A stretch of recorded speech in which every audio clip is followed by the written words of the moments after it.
On a perfect winter day, the Swiss Alps gleam in the sunlight, inviting visitors from all over the world.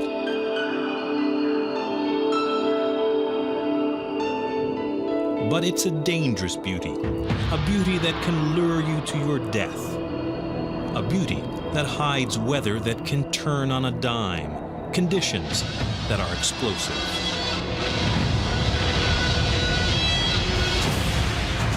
An avalanche swallows a skier and sets off a frantic rescue.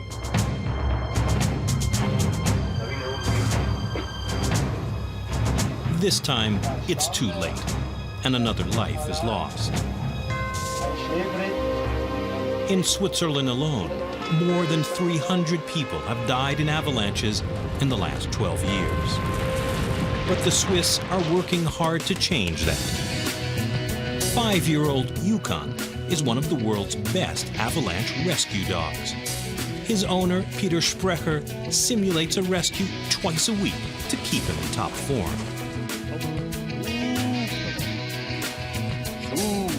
Yukon and Peter are always focused on the next avalanche, the next fight to save a human life.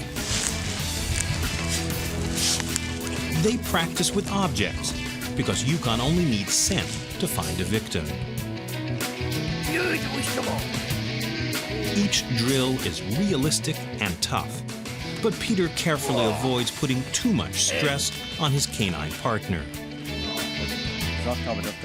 The training has to be done so that the dog can have fun. Like in a game. I'll bury a backpack, a glove, anything. That's why I don't train him more than twice a week. He has to have fun. The Alps have always had an element of extreme danger.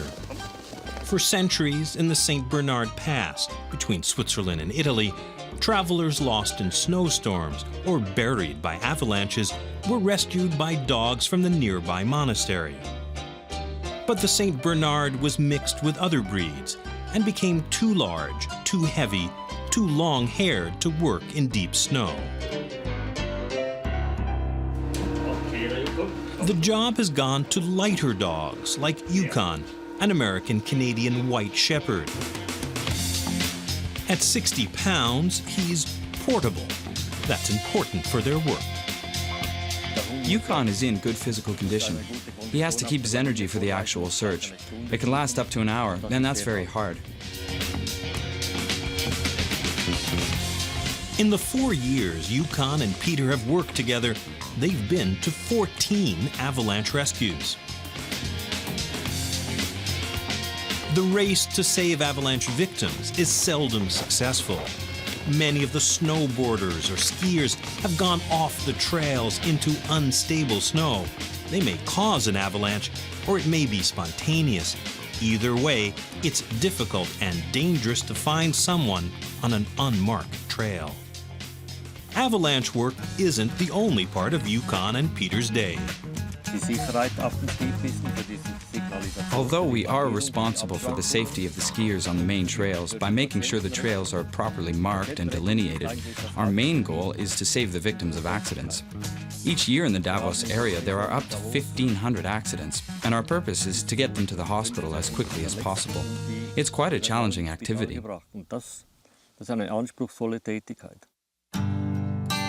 Yukon lives at Peter's Davos home in the valley below. The dog's a perfect companion for a lone mountaineer. The relationship I have with my dog is very close. On the job, Yukon is like the best working partner. Out of the job, I can say he's a very, very good friend.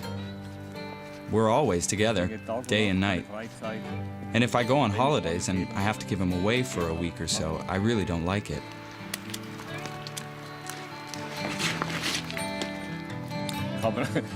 I have human friends, but he's the closest friend I've got. Peter took Yukon home to be a pet. He chose him because he was the biggest pup in his litter, and Yukon soon surprised Peter with other qualities. When Yukon was very young, I noticed that he had a very good nose. That's why I decided it would be good to train him as an avalanche dog. The training for finding buried scents in the snow paid off. Now Yukon and Peter have their own beat, about 4 square miles, including several mountains, but they don't work alone. They're part of a sophisticated rescue network guided by the Swiss Federal Institute for Snow and Avalanche Research. It studies the weather and pinpoints dangerous areas where the snow is ready to crash down. Rather than wait for an avalanche to happen, researchers beat nature to avoid fatal surprises later on. Peter sets up a dynamite charge to cause an avalanche. It's good training for Yukon, who tenses as he watches from a distance.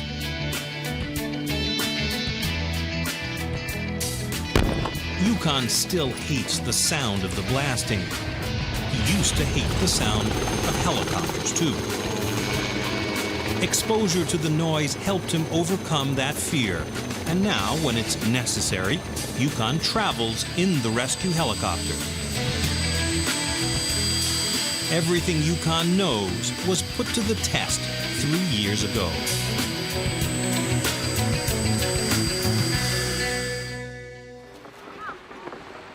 In December 1998, people in the resorts above Davos were enjoying another day of great skiing. No one knew of the trouble high up on the mountains. Lucas Lohner had snowboarded all morning before he remembered he might be late for an appointment in town. Then Lucas made a dangerous mistake. He took a shortcut. Immediately, he was off the marked trail. Without knowing it, he had ventured into avalanche territory. Lucas didn't even hear it coming down the mountain.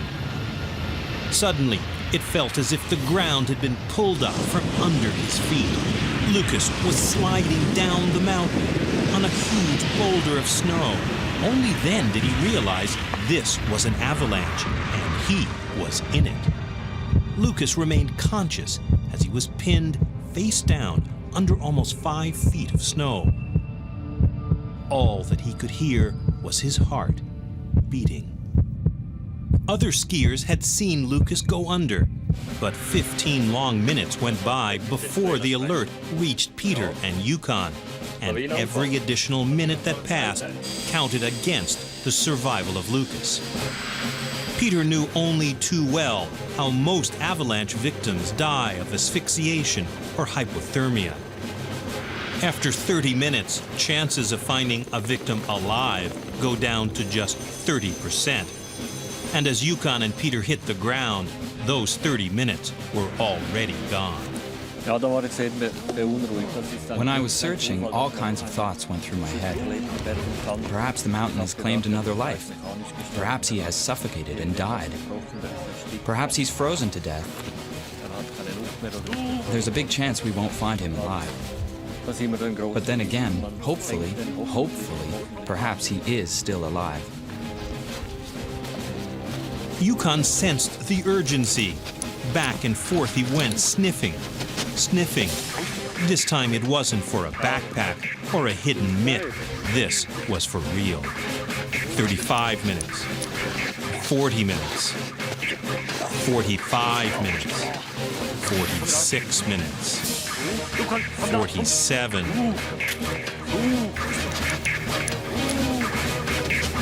And then, Yukon finally seemed to detect a scent under the snow.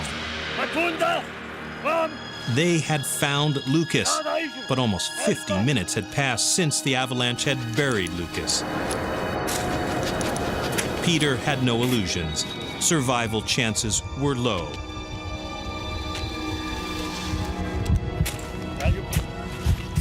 But under almost 5 feet of snow, Lucas Lohner was not only alive, but amazingly, he was still conscious. He could hear Peter shoveling above him. Then, a fantastic feeling for an avalanche victim. A wet nose on his face. Yukon and Peter had helped Lucas beat the odds. I was happy and proud at the idea that Yukon had saved someone's life. It gave me a good feeling. 35 years of search and rescue missions behind him, but Peter never had had such a moment.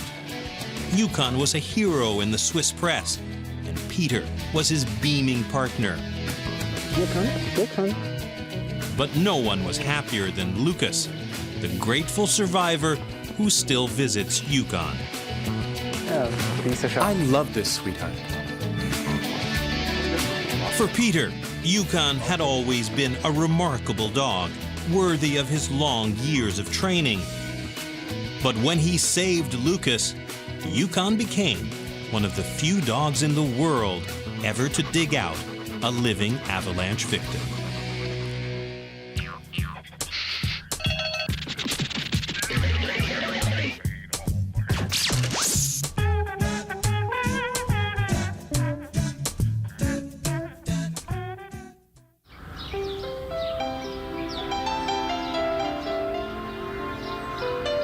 In the rolling hills of Kent, just 60 miles southeast of London, life appears unchanged.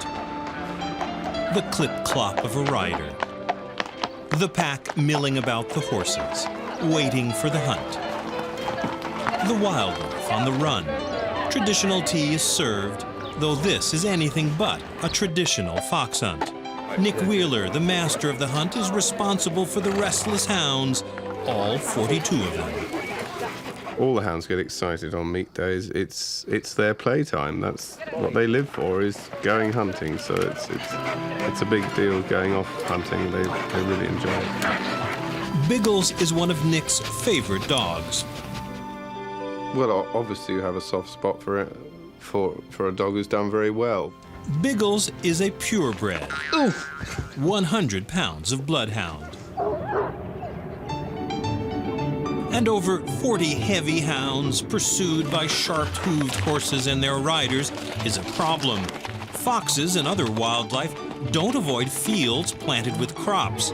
But this hunt with rather unusual prey satisfies the farmer. Come and shake hands. This is the landowner whose land we're going over. Very kind chap. Any dog that you hunt with, you have a special bond with. You have to be able to read the hound, to actually see when he's hunting, when he's lost the scent, and when he's casting round, and then to actually look at him and see when he picks up the scent. So any hunting dog you tend to have a bond with. The call to the hunt is what the dogs and the hunters love most. They'll brave anything the English weather throws at them. Bloodhounds sniffing in this countryside have been a tradition since Norman times. Also known as St. Hubert's hounds, the dogs arrived with William the Conqueror, who landed just down the road. Since then, a bloodhound is often referred to as a dog following a nose. The bloodhounds have been bred for centuries for their sense of smell. That's what they're bred for. And they are just absolutely fantastic. The scenting ability of the bloodhound is unbelievable. They just live for hunting. If they don't hunt, they find they've got no purpose in life. They entirely live for hunting. These dogs trained to hunt something much different than traditional foxes. But Biggles is still the leader of the pack and the award winner used for breeding. So Biggles stands out from the pack when it comes to treatment. Biggles, being a purebred, has to be treated slightly different to the pack hounds. His constitution is slightly more delicate. Dinner is not terribly elegant when the pack gets at it, but it's a system that Nick finds works and is necessary. Come on, Dumpy. Good girl. The slow eaters begin.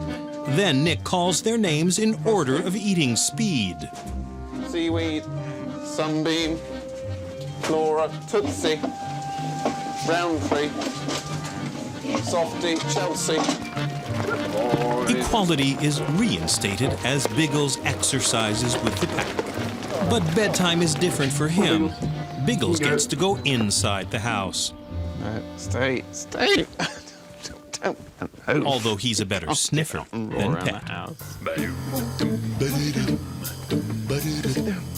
They're great fun to have. The biggest problem is they are big in the house. They take up at least a two-seater settee. Sit down. We have ways and means. Also, they slobber, and that just goes all over the ceiling. That really is just horrendous.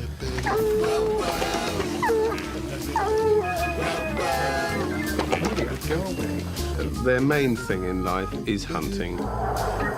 Teaching them to hunt is not a problem. Teaching them not to hunt is the biggest problem. They naturally will hunt. They will hunt anything. So when you take them out for a walk in the park, if you let them off the lead, they will be straight off after the nearest jogger. And that's just what these hounds and hunters are after. Organized hunts for people, called drag hunting, make sense. After all, dogs like Biggles have historically tracked humans, although usually criminals, not joggers. Today, Nick's pack no longer chases a frightened animal. In this popular British sport, they're after a runner. The walker leaves an article of clothing at the start so that he actually knows that that is the scent he's got to follow. They hunt from flakes of skin that fall off from the body when you're walking along, perspiration, or even crushed vegetation where the person has walked. So we just cannot imagine what they are smelling, and some people reckon that they can smell one piece of dandruff that might have fallen off a human. Today, the human is Chris Wheeler, Nick's brother. It's a really rewarding day out, to be able to go around the countryside, to run over all this wonderful land on a day like this. Absolutely fantastic. And then to be able to lay the lines so that the hounds hunt well and so the riders get a good buzz out of charging across the countryside. It's really, really pleasant. And then go into tea, and one or two might buy me a beer if I'm lucky. So yeah, that's great. Yeah, really good fun. Hunts like this please everyone. The animal rights advocates who want to save the foxes, the farmer, the jogger, the hunters, and of course, Biggles and the hounds who get to use their well-bred noses. Good boys, eh? Good boys. If they don't work, they just become totally depressed. Well done, everybody. The pleasure for them is actually the hunting, but the reward is actually finding the person at the end. And all they require is a pat and a well done, and that's all they want. They're quite happy with that. Drag hunting involving joggers has been around for a while, but in the 21st century, it may become the only way to hunt. And Biggles and the pack will be right there, ready to put their noses to work to maintain the great tradition of the British hunt.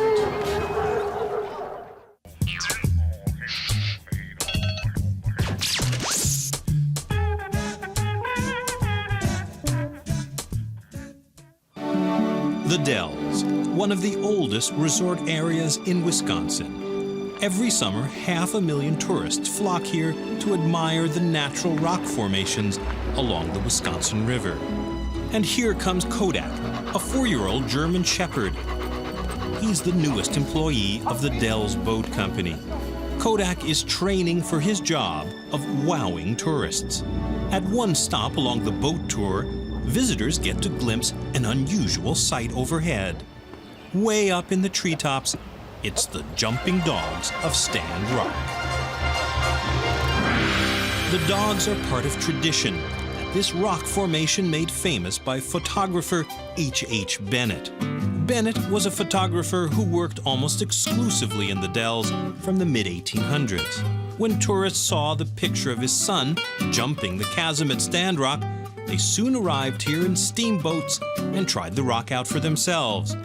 Until later, when insurance companies put an end to that sort of thing. Since the 1940s, dogs have been the ones doing the jumping at Stand Rock. The dogs keep the tourists coming, and tourism keeps the local economy humming.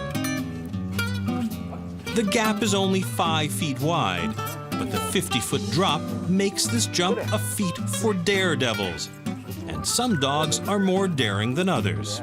It's only 50 feet. It's only 50 feet down there. And Kodak's name reflects the photographic history of the Dells, but he's been training for only 3 months. He can't make the famous leap yet. Kodak still needs to work on his agility with trainer Peter Williams. Walking through a ladder, maybe over a board that's just a couple feet in the air on a cement block. And the reason for that is, again, to build his confidence, because they have difficulty setting their hind legs down where they need to. And if they're challenged to go across a board and they begin to accomplish that and become comfortable with it, it builds their confidence. And that's what we want for Stand Rock. Every day, Peter takes Kodak to Stand Rock to give him a feel for the place. Jumping a 5-foot gap in practice is one thing, but doing it over a 5-story drop requires, well, a leap of faith. Oh, he'll make it. He's a jumper. I can tell it. It's in his bones. He's a wild and crazy guy, and he runs around, and he's got tons of energy, and he seems to be doing very well out at Stand Rock. He's at the point now where I know that he can physically perform the jump. It's a matter of getting his attitude and his mind to the point where he's comfortable out here.